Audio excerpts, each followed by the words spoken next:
Okay, you'll have seen from the itinerary that I'm here to talk about Seed Share Bank, but I actually want to talk to you about one particular Seed Share Bank that I'm a member of, and there may be other members in here, which is the Heritage Seed Library. Now, just out of interest, are there any other members of the Heritage Seed Library in here? One other person.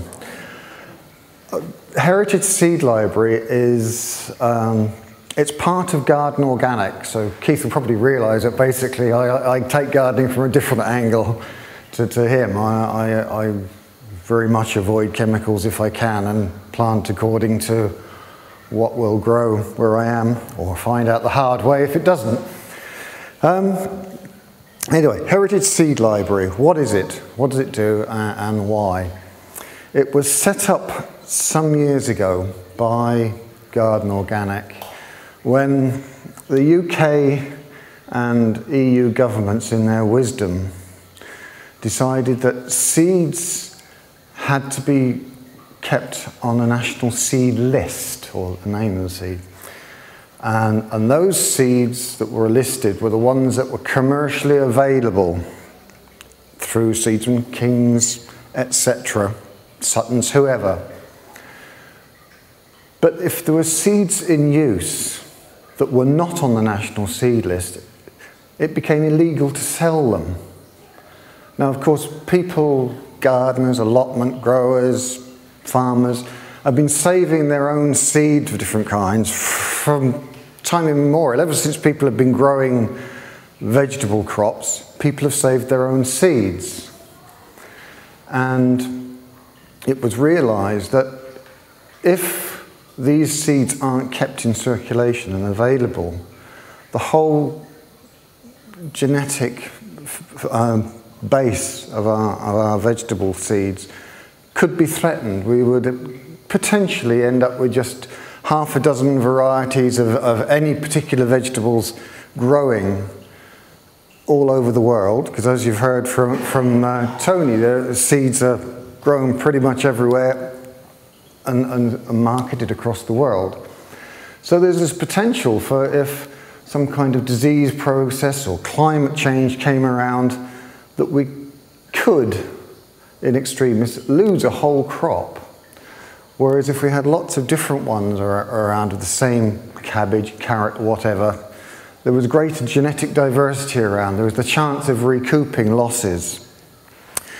So, Heritage Seed Library was set up and encouraged growers to save their seed or send them seed from things that people have grown just in their own families for years on end, peas and tomatoes.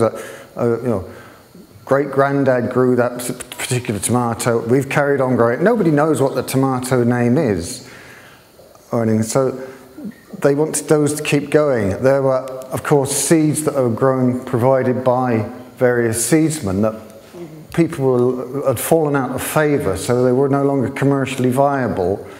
They would keep these going. And Kings and Suttons, various other companies, have actually provided seeds to the Heritage Seed Library to keep them going. So it's not in any way in competition with the seedsmen. So we have these, what they tend to refer to as heirloom vegetables grown. And members, when you become a member of the Heritage Seed Library, which I forget what it costs now, about 20 quid a year or something, one of the returns that members get from it is each year you can choose 6 different heirloom variety seeds. Now, if you want to have a look at some of them when I've finished, on the table at the back, there are some pumpkins there that I've grown from a couple of varieties of heirloom seeds. There's one there called Lady Godiva and another Greek pumpkin, and there are various other seeds there. If you're interested in any of them, please take them all away. You're welcome to them. Where was I? I've lost my train of thought already. So yes, it's keeping the genetic diversity available, and how they do it, as I say, is they get people who volunteer themselves as seed guardians, and a seed guardian will take a particular, or be given a particular variety of seed, broad bean, whatever it is, and they will grow it on under careful conditions and save the seed so that it can be fed back into the Heritage Seed Library for distribution again. And that's where it's different to, for instance, the Millennium Seed Bank. The seeds that Heritage Seed Library save are there for use all the time, whereas, of course, a lot of these seed banks, like this Millennium Seed Bank, seeds are kept in very cold conditions, even frozen, and are only some are taken out every few years to grow to provide fresh seeds, but otherwise they're not really there for everybody to access. Whereas through Heritage Seed Library and similar organisations elsewhere, they are available to members to grow. So that's one different thing about it. One sort of story I like to mention here in terms of some of the things that grow. There was a curly kale that was very popular for years called Ragged Jack, and it fell out of favour. There's a very similar one around. I think the RHS say it is identical, called Red Russian, but apparently it is slightly different. Now, I grow Ragged Jack, and I saved seed from it for a few years. And I gave them to various friends when they wanted them. And I gave one quite large packet to my partner's mother, who lives in Moseley, in Birmingham. And she took them along and further distributed them amongst the allotment growers where she has an allotment. And it turned out, I didn't know this particularly because I've never suffered on my plots with clubroot, but it turns out that this Ragged Jack is quite resistant to clubroot.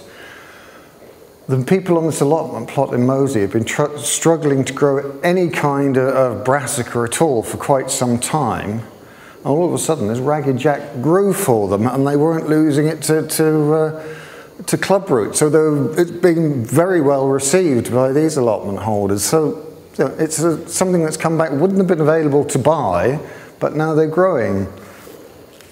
So that's it. What do we get from being a member? Well, as I say, you get 6 packets of seeds a year. You get the quarterly Garden Organic magazine to feed lots of information in there. Members themselves also run a seed swap scheme, so you can access other members that save seeds from either over the internet or on their website, or they publish them annually in their catalogue. And which reminds me, there are some, if you're interested in having a look, on the table on the right at the back there, I've left some of the 2010 seed catalogues for you to have a browse through if you're interested, or take away. And if you're interested, it might stimulate you to join.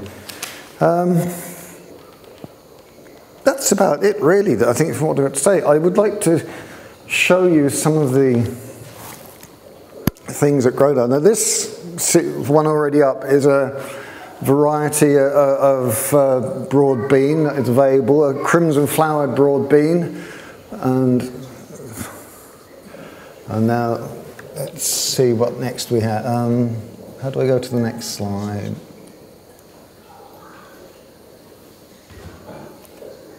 Right. Here is, oh yes, this is interesting. At Garden Organics site at Ryton near Coventry, this is the seed drying and sorting area where seeds that are sent in from the seed guardians are carefully checked over, they're cleaned and packeted for distribution to the members. So, and you can see that anytime you go to Ryton, they have the windows you can look through and you see what they're doing. Just a basket of vegetables that they grown from various heritage seeds. These are a lot of different types of climbing French beans and dwarf French beans available. One I grow that we've got at the back there is a variety called Blue and White, which grows very well, creates a lovely long fruiting bean. It's not very tasty as a green French bean, but the seeds dry really well and they're wonderful in winter soups and things like that. So that's an interesting thing I find to grow. Tomatoes galore. There's any number of varieties of tomato that around that aren't available commercially. And again, there's a few packs of different varieties at the back there should anybody want them. What more have I got? Here we are. This is a chili, a sweet banana chili. Wonderful cropper, and it is easy to grow as any other chili, but you can't buy it. And this is just where they're showing you the seeds all in packs ready for distribution. A pumpkin squash, I should say, that's available. And a rather interesting yellow tomato. I think it's Giant Russian, this one's called, that you can grow. So that's back to the beginning of those. We'll just show you quickly the website. If you go onto the Garden Organic website, just www.gardenorganic.org, you can access the seed library, heritage seed library. I'm getting tongue-tied now. And all sorts of information there about how to join, what's available, advice on how to grow. So if you're wanting to save seed but you don't know how to go about it, you can get all sorts of information there and guidance on how particular types of seed need to be grown and conditioned. The big advantage, as far as I'm concerned, personally, of growing seed, plants and saving seed is that what I grow and the seed I then grow from them are plants that I can be fairly sure I've got my local provenance, and I'm growing plants that have shown themselves able to grow in the conditions where I'm growing. So rather than my beetroot seed from Italy or wherever, it's seed that's grown, the plants have thrived, and I've only saved seed from the plants that have thrived where I'm growing. I did it with broad beans where I used to live 800 feet up the side of a mountain near Abergavenny, and I grew various broad beans there. I had 3 or 4 different varieties, all the usual ones, Aquadulce and so on. They obviously cross-pollinated quite promiscuously, but I saved the seed. I've no idea what the variety was, but what I grew from the seed I saved, I carried on very well in those conditions, and I had far better success and germination in that environment than I'd had by growing lots of different other ones that I bought commercially. I think that probably about covers it all for the moment. So thank you for your time. I'm sorry it was a bit jumbled, but one thing I should say, but I'm slightly in error on now. I was saying you can't buy these seeds. After quite a lot of lobbying from various organisations and individuals, the UK and EU government have modified this a bit, and small quantities of these heritage/heirloom seeds can now be bought, and there are quite a lot of seedsmen around now that you can still buy them for.